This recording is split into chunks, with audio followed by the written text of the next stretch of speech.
So, good good day sa mga manonood and also to our teacher, Ma'am Liba. So, ito na nga ang aming midterm laboratory which is yung about sa conditionals. So, ang gagawin namin is i-explain yung pinaka-code and also to simulate kung ano ba yung mangyayari or magaganap behind and also to the output ng system namin.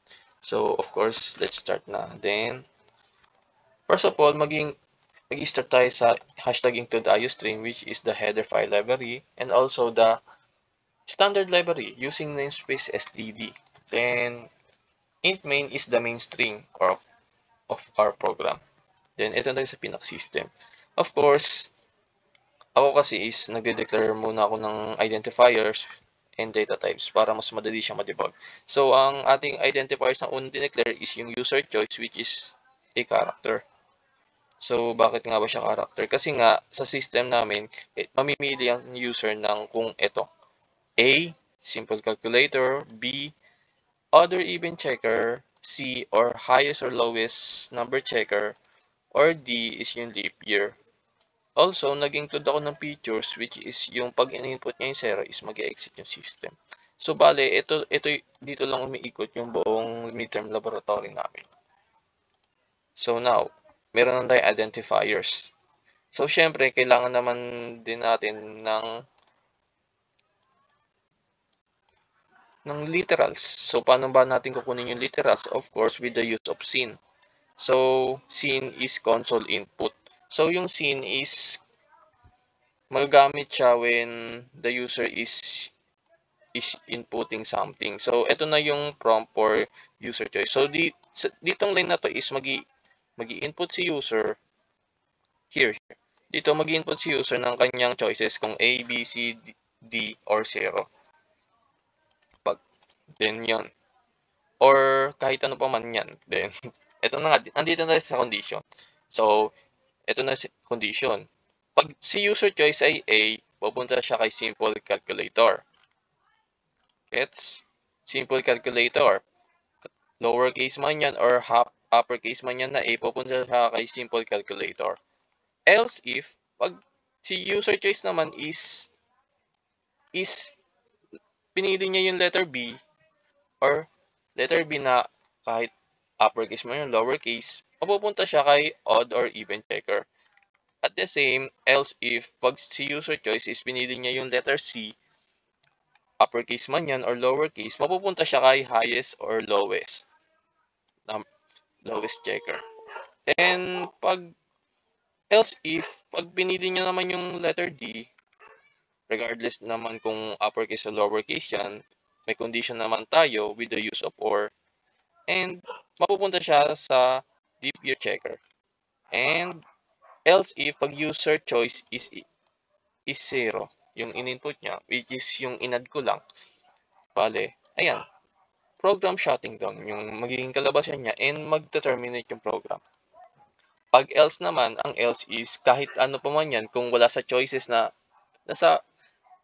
pinagpilian or kung wala doon sa mga nabanggit ko, invalid user input niyan and diretso siya sa return to 0. Mag-terminate yung program. So, ayun na. So, mag-start na tayo dito sa may simple calculator. So, for example, pinili ko itong simple calculator.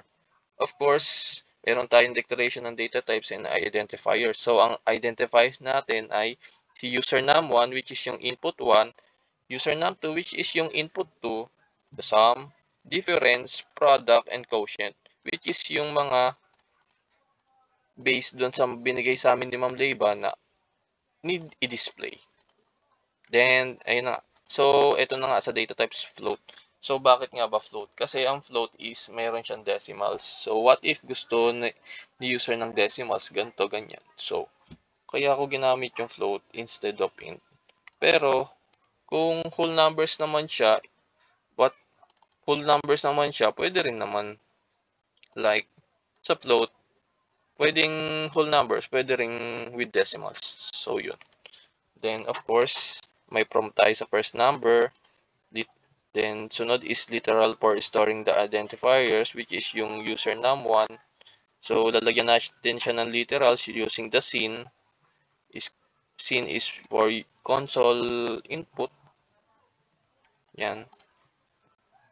Then, ayun na. For the second number also, meron siyang prompt and meron din siyang identifiers for literal storing.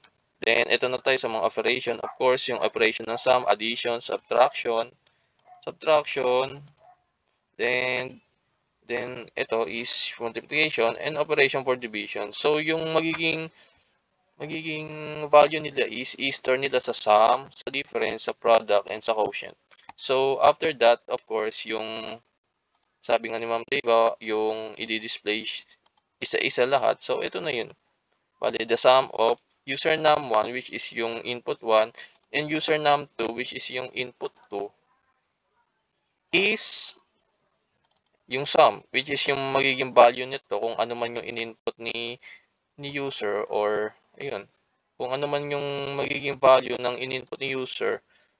Ayan, itong user num1 and user num2.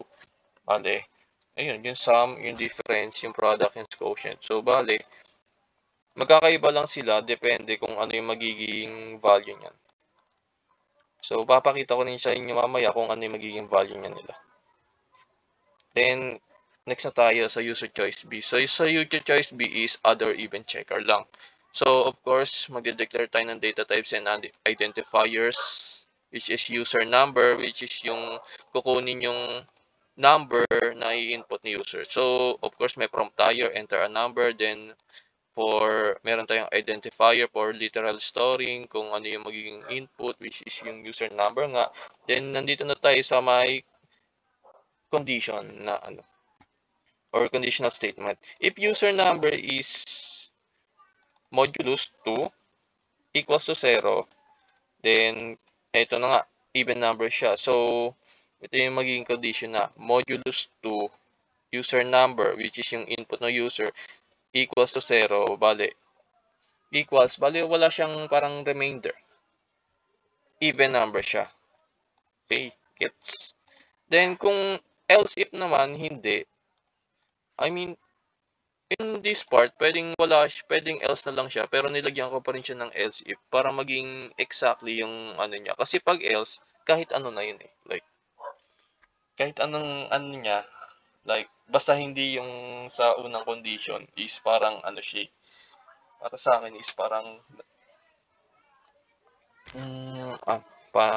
like, hindi siya parang sa akin. Gusto ko yung mas maging exact yung pinaka-condition niya para maging odd number siya. Like, ganun. So, yun. Basta yun. Yung else if naman is parang else lang, pero nilagyan ko pa rin siya ng condition para for, maging exact yung niya, na maging odd number siya. Ganun. Then, pero pwede siya maging else na lang So, yun. Yun na yun for other event checker. So, next is yung user choice C, which is yung highest or lowest. But yung highest lang yung dinidisplay. So, yun. So, of course, meron tayong ditong declaration of identifiers and data types.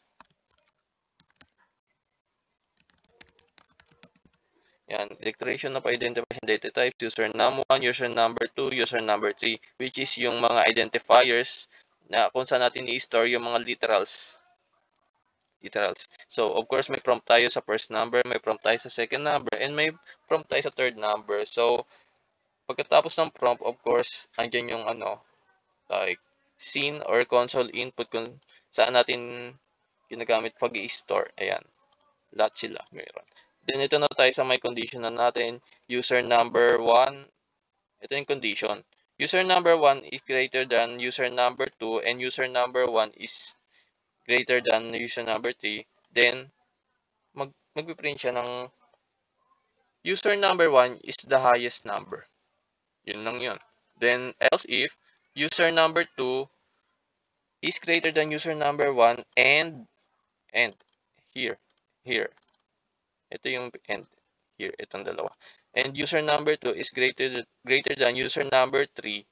Then, yung user number 2 is the highest number. Same lang as pinalitan lang natin yung itong user number. Then, else if user number 3 is greater than user number 1 and user number 3 is greater than user number 2, then user number 3 is the highest number. So, bali, same lang sila ng display, but iba-iba yung user number na dinidisplay. Pag kunyari, mas mataas yung user number 3, siya yung pinakamataas, or mataas yung user number 2, or kung si user number 1 nun. So, yun lang naman ang natin sa may highest or lowest. Then, ang last is yung leap year checker. So, of course, meron tayong declaration of data types and identifiers. Ayan na. User year, int user year. So, yung user year is kung saan natin i-store yung identifiers na year. Like leap year checker nga, di ba? So, ito na nga. May prompt tayo and also the scene or console input for maglalagay tayo ng value kay user year. Then, ito na yung condition. If user year modulus 4 equals to 0, ito yung condition niya, modulus to 0, means wala siyang remainder. Like, ano din natin yung mamaya sa may natin. So, ito na nga, quote user year. Ito na nga, ito yung pinaka output for leap year, which is pag true siya, itong condition na to, pag true siya, then ito yung lalabas. So, user year or yung input ng user is a leap year. So, ito yung magdi-display. Ito na nga yung else if, which is yung parang false. Pwedeng else na lang, but nilagyan ko pa rin siya ng parang kumbaga condition, which is yung parang false lang nito. User year. Then, ang magdi-display is user year, which yung input is not a leap year pag false siya. Or parang pag false nito. Then, else, ayun na nga, ito. Pag yung user choice is yung 0, program shutting down, return to 0, which is yung termination of program. Return to 0. Pag else naman is yung pag invalid yung input niya, of course, ito yung magdi-display and diretso na siya dito sa diretsong termination ng program. So, andito na tayo sa may ating output, which is yung parang nilagyan ko siya ng loop para hindi na siya magra-run ulit. Like, mas madali nating makita kung ano yung output niya. So, ito na nga, mamimili na tayo. So, pag pinili natin is yung calculator, example A, ito yung lalabas. So, of course, yung prompt is, which is yung first number, kunyari 100, and ang second number is 10. So, ito lang. Then, babalik siya dito. Then, angat natin to. So, ito na. Di ba pinili natin is A? So, ito yung lalabas. So, ang input natin is 100. Then, ang input natin ay second number is yung 10. So, ito na yung magiging output niya. The sum of 110 is 110, blah, blah, blah. The difference of 10, if 110 is 90.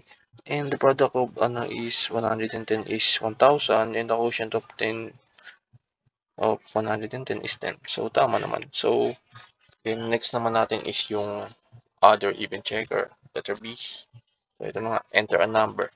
So, 25. So, yun lang. 25 is an odd number. So, paano naman ko even? 24. Ayan, so 24 is even number. So, next naman natin is C, highest or lowest number checker. Pero ang nagdi-display lang dito is yung highest based dun sa sinunod mo. So, C, first number, 25. Second number, 20. Third number, 15. So, 25 is the highest number. So, yung first number yung highest natin. What if ilagay natin yung sa third? So, C ulit. First number, 15. Second number is, 20. Then, third number is 25. So, 25 yung highest natin. So, ano kayo yung magiging kalabasan niya? So, 25 is the highest number. So, sa third siya.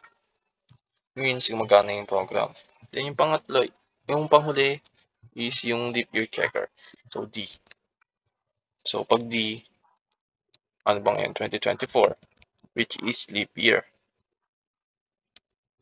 So, 2024 is a leap year. So what if naman is 2023? D. So 2023. 2023 is not a leap year. So bale, yun lang naman ang output na pwede nating makuha dito. Also, pag invalid is sa program na na based sa conditionals ni ma'am is dapat mag-exit talaga siya, but sa program na ginawa ko, which is ito, is pag invalid, magdadagdag siya ng number of tries. So bali, yun lang naman, parang nilagyan ko lang ng features dito. Then of course, pag exit, which is 0, of course mag-exit yung program. So bali, yun lang. That's all, and goodbye.